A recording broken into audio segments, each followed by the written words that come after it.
They dragged him into court like refuse, mocking his name, branding him a washed-up has-been. No one recognized who he truly was until the judge opened a long-forgotten file and fell to his knees. Let me recount what transpired and how this moment altered everything. Rain fell in quiet sheets over Manhattan, smearing neon lights into streaks of color on the sidewalks. Beneath a sagging hood and a frayed baseball cap, a man stood alone across from the courthouse. His coat, long surrendered to the elements, clung to his frame like wet parchment. Mud caked the hems of his pants, and his hands, red and cracked, trembled as they gripped the straps of an old leather backpack pressed tightly to his chest. No one noticed him, or rather they chose not to. As he crossed the threshold into the New York State Courthouse, the warmth of the interior did not welcome him. Whispers and gasps filled the air. A woman in a velvet shawl recoiled, pressing perfume-soaked cloth to her nose. A man in a suit sidestepped him with a grunt. He walked slowly, his boots leaving prints of grime on the polished floor. When he reached the defendant's seat, he sat down without a word. His name was never called aloud by anyone in the room, not yet, but it hung there, silent and heavy. Keanu Reeves. Not the myth, not the man from the movies. Just the man, weathered, unrecognizable, forgotten. Order in the court. The gavel cracked, breaking the tension. The judge sat tall behind the bench, Albert Grant, eyes cold, chin firm. The prosecutor rose, Ryan Owens, crisp suit, gleaming cufflinks, smile like a blade. Your Honor, he began, today we face not a criminal but a tragedy. A man once adored, now decaying in plain sight, a danger to the public and to himself. Murmurs and smirks rippled through the crowd. Someone muttered, washed-up actor thought he could live off his old glory. Keanu said nothing. His face revealed no reaction, only a tired stillness. The prosecutor continued, recounting a scuffle at a shopping mall where Keanu, allegedly drunk, had attacked a security guard after being told to leave. Let's not sugarcoat this, Owens said, eyes fixed on the gallery. He's not John Wick. He's just another ghost wandering the streets. From the defense table, Keanu's court-appointed lawyer barely looked up as laughter flickered through the crowd. Keanu slowly turned his gaze downward toward the floor, the grime on his boots, the water slowly drying on his sleeves. He tightened his grip on the backpack in his lap. They didn't know what was inside. They didn't know who he still was. And none of them cared, not yet. The courtroom's cold fluorescent lights buzzed faintly above. Keanu sat still, head bowed, hands locked tightly over the worn backpack resting on his lap. Its leather was faded, the seams frayed, one strap nearly torn. It was nothing to anyone else, just another tattered thing clinging to a man who had long fallen from grace. But to him it held everything. Ryan Owens stood, striding with ease to the center of the courtroom like he owned it. Your Honor, he said, adjusting his blood-red tie, this court has heard enough. Mr. Reeves, once a household name, once loved, is now a liability.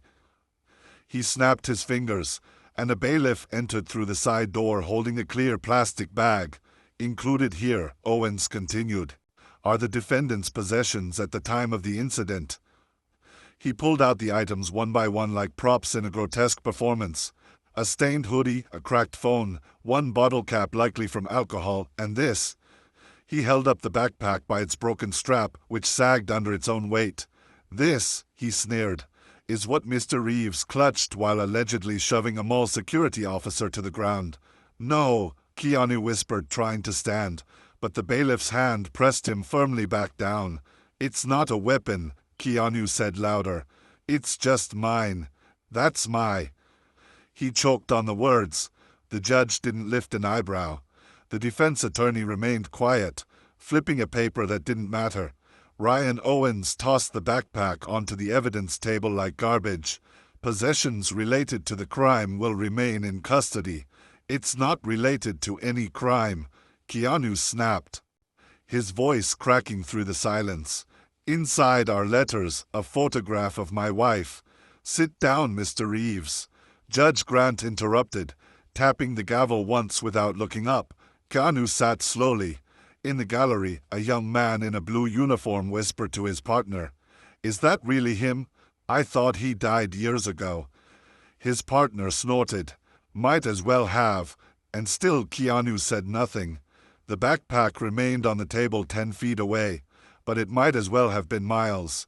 Inside it was the first letter his mother ever mailed to him on a movie set, a handkerchief embroidered with his late wife's initials, a thank you card from a child he met on a Make-A-Wish shoot, a Polaroid taken on the final day of filming The Matrix with Morpheus and Trinity smiling beside him in the rain. It was more than a bag. It was his life, but no one in that courtroom knew that. To them it was just leather and dirt. Much like the man who carried it. As court recessed for lunch, people filed out without looking at him. Keanu remained behind, watching the backpack like a father watching his child be led away by strangers. And as the last door closed, he whispered into the silence, "Please don't take it." The prison van rattled down the wet streets like a metal coffin. Keanu sat handcuffed, the cold biting through his sleeves, wrists sore from the rough edges of the cuffs. Rain streaked across the small window beside him, blurring the world into a smear of gray. He didn't look outside. He already knew what was gone. He could still see it. His backpack left on the courtroom table, forgotten or worse, discarded on purpose. They didn't let him take it. They didn't let him say goodbye. When the van screeched to a stop, Keanu looked up. Ahead stood the looming facade of Southfield Correctional Facility, a monolith of concrete, wire, and silence. It wasn't just a prison. It was where names disappeared. "Let's go," barked the correctional officer, yanking Keanu by the arm. "Out, Hollywood." Keanu stumbled forward, boots slipping slightly on the wet metal steps. Inside, a grim hallway stretched into shadows. The air stank of bleach, mold, and sweat. Humanity scraped raw. Anthony Scott, the intake officer, barely glanced up from his clipboard. "Another lost legend, huh?" he muttered, eyes scanning Keanu like a damaged item. "Strip him, process him." They took everything, his coat, his socks, even his name. He was now just inmate number 44291. A younger guard, Victor Ramsey, led him down the corridor with tight, bruising grips. They passed flickering lights and doors that slammed behind them like iron declarations of judgment.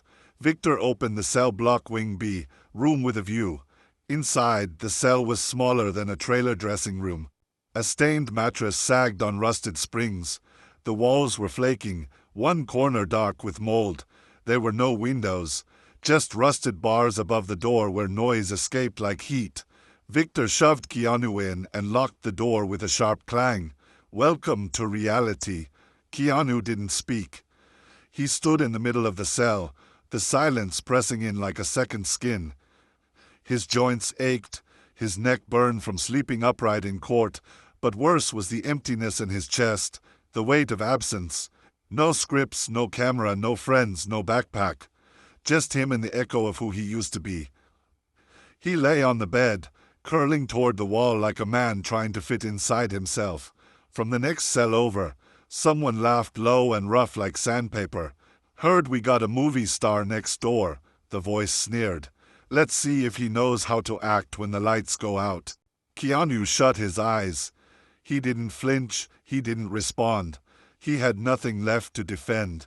As the rain outside turned to sleet, the sound of it vanished inside the concrete tomb. And in that silence, Keanu Reeves, a man who once lit up screens across the world, disappeared into the shadows of Southfield. The first week in Southfield was a descent without handrails.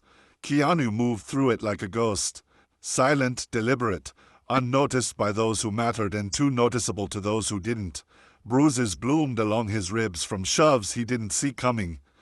His food was stolen twice. The guards called him Hollywood like it was an insult. Every day was the same. A bowl of gray porridge, the stink of disinfectant, and the hard-eyed glares of men who had forgotten what dreams looked like. But it wasn't until the fifth night that Keanu heard the door to the visitation room buzz open. He didn't know who could possibly want to see him. He hadn't made a call. He had no agent, no manager, no family left. So when he stepped through the doorway and saw David Morgan, the young court officer who had stood silent during his arrest, Keanu froze. David sat stiffly on the other side of the glass, his uniform too neat, his eyes flickering with something like shame. He picked up the receiver and gestured slowly. Keanu sat and lifted the handset to his ear. I wasn't going to come, David said, voice low, but I couldn't stop thinking about that day in court. Keanu said nothing. His eyes searched David's face, not for guilt but for sincerity. I watched you get dragged out like you didn't matter, David continued. And I didn't do a damn thing. Keanu's voice was hoarse. You weren't the only one. David looked away for a moment. I checked the evidence inventory, he said. Your backpack, it's still there, locked in storage. Something stirred behind Keanu's tired eyes. Please, he whispered. Don't let them destroy it. David's fingers clenched the receiver. It's scheduled for destruction soon unless a legal rep intervenes. He looked up, eyes clear now. You don't have one, but maybe I can buy you time. Keanu swallowed hard. That's all I need. They sat in silence for a few seconds, the air between them humming with things unsaid. I'm sorry, David said finally. I don't know why this hit me like it did. Maybe it's because I grew up watching you, thinking you were invincible. I'm not, Keanu replied. Never was. David nodded. I'll try, I swear. The line clicked dead. As Keanu was escorted back to his cell, something alien pulsed in his chest. A flicker of hope, dangerous and fragile, the kind that could be snuffed out by one bad hour in Southfield. That night, under the dim bulb that never fully turned off, Keanu sat on his cot with his knees pulled to his chest.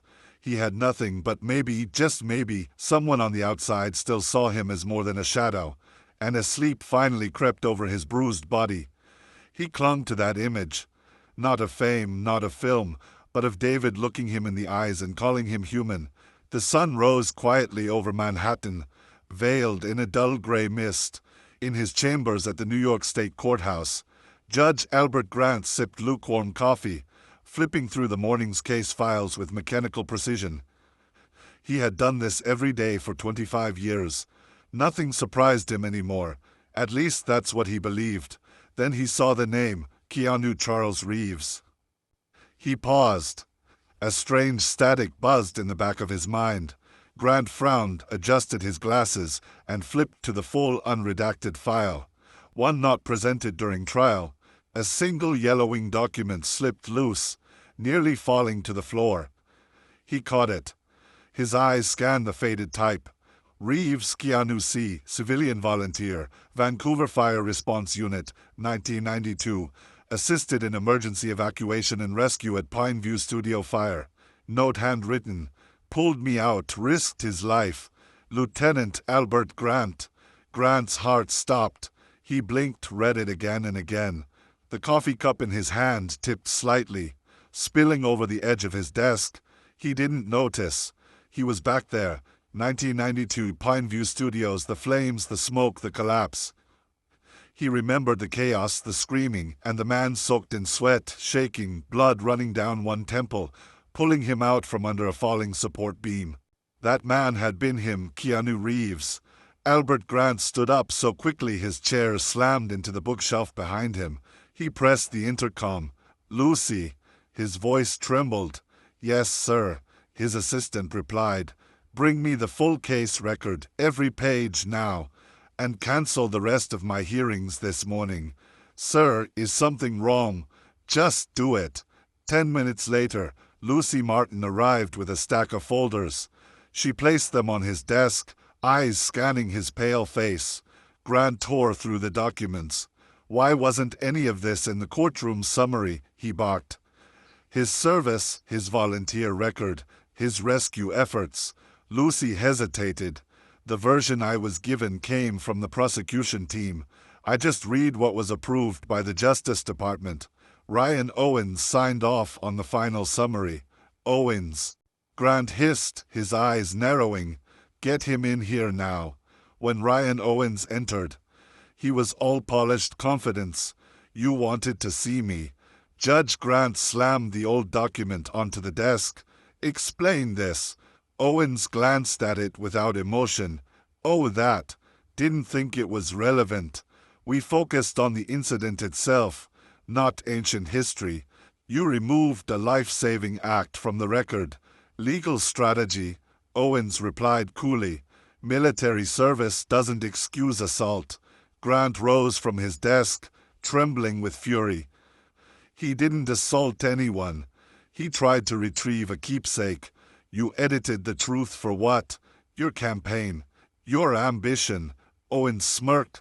"You handed down the sentence, not me." And that's when it hit Grant like a punch to the chest. He hadn't just failed justice.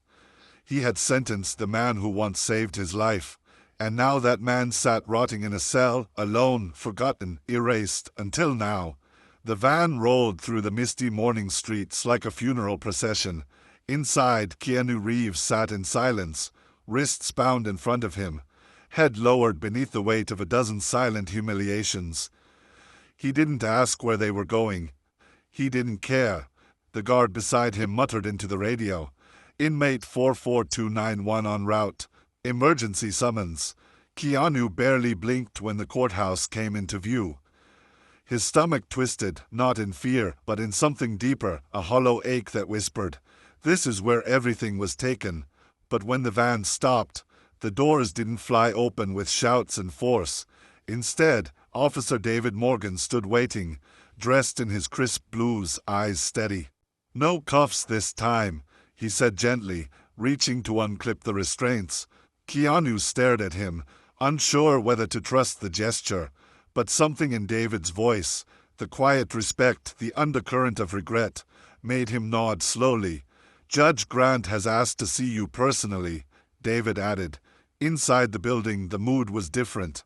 No jeers, no whispers, just silence. David led him not to the defendant's chair, but to a small private courtroom already filled with murmuring press, clerks, officers, and at the center, standing solemn in plain clothes instead of robes, was Albert Grant. Keanu hesitated. Their eyes met. Then, before anyone could speak, Judge Grant stepped down from the bench. He crossed the floor slowly. The room held its breath. Then, in front of the cameras, the bailiffs, the press, he dropped to his knees. Gasps erupted. "I remember you," Grant said, voice cracking. "Pine View Studios, July 1992. You pulled me from the fire." You shouted, "You're not dying here, Lieutenant." Keanu froze. The memory came back sharp. The fire licking the ceiling, the metal beam collapsing, the panic in the man's eyes. "You saved me," Grant whispered, eyes glassy. "And I repaid you with a sentence." Keanu's hand shook. "I let you be dragged out of this courthouse like a criminal." Grant continued. "I let the system forget your name. I don't deserve to be called a judge. Not after what I did to you." The room was dead silent. Then Keanu spoke, barely audible. "I just wanted someone to see me, to listen." Grant rose slowly, voice steady now. "Your record is wiped clean. Your charges are dismissed. And the city of New York, by my order, will issue a formal apology, permanent housing, and lifelong care." He turned to the clerk. "Bring it." Lucy Martin, trembling, stepped forward with a sealed box in her arms. Inside, wrapped in cloth, was the backpack. Keanu reached for it like a man reaching for his own breath. When it touched his hands, something broke. Not in pain, but in release. Tears streamed down his face as he whispered, "You kept it safe." "No," Lucy replied, choking back her own tears. "You did." And for the first time in years, Keanu Reeves stood in a courtroom. Not accused, not erased, but seen. The news broke like a lightning strike across the country. Judge kneels before Keanu Reeves in historic courtroom redemption. The star they left behind returns. Within hours, footage of Judge Albert Grant falling to his knees before a broken, weeping Keanu Reeves swept through every television screen, every social feed, every diner and subway tunnel across America. People who hadn't spoken Keanu's name in years were suddenly silent with awe, not because of his fame, but because of the truth it revealed. In Courtroom 3, now overflowing with journalists, state officials, and everyday citizens. Keanu Reeves sat without handcuffs. He wore a clean coat, a gift from Officer David Morgan, and held his backpack gently in his lap like a child cradling the last memory of a lost parent. Judge Grant took his place once more. His voice was solemn, but this time human. Today's session is not for prosecution. It is for public correction of an unforgivable mistake. He held up a faded document. In 1992, this man saved my life in a fire that could have ended everything. I never thanked him.